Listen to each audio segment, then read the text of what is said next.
We're currently undertaking a rigid concrete barrier scheme for the Highways Agency between junctions 19 and 15 of the M1 motorway. The project is taking place to facilitate a replacement of the barrier, the existing steel barrier within the Central Reserve, and replacing it with a slip-form concrete barrier, which will have greater longevity than the steel barrier it's replacing and provide a safer environment for motorists.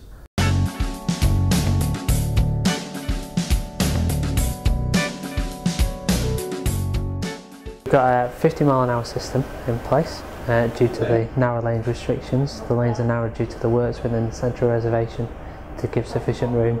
As part of that, we've also pushed traffic onto the hard shoulder.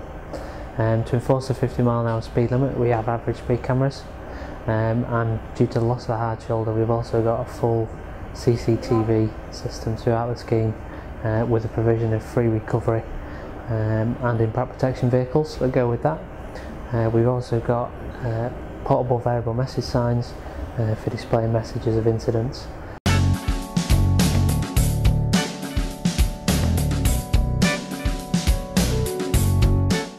As part of the scheme, we introduced traffic management that requires the travelling public to run along what was the hard shoulder.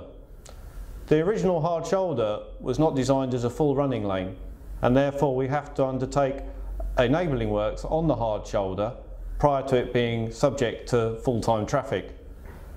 This enabling works is taking place currently between junctions 16 and 15 of the motorway, and is undertaken over a series of either nighttime lane 1 and 2 closures, or as a consequence of the narrow lanes already installed between junctions 16 and 19, we have to undertake a series of full motorway closures on selective nights, primarily Saturdays during March and into April.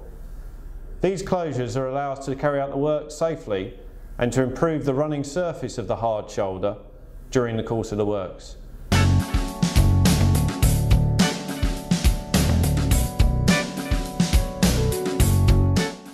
Try and stay in the lanes wherever possible, don't drift around. Because the lanes are narrow, it means that drivers need to be more alert and concentrate on what they're doing, especially when overtaking HGVs and other vehicles.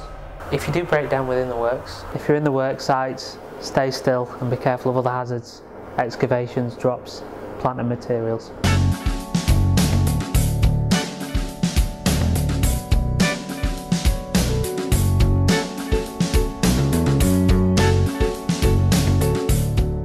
Check your vehicle's roadworthy, check your tyres, check your fuel.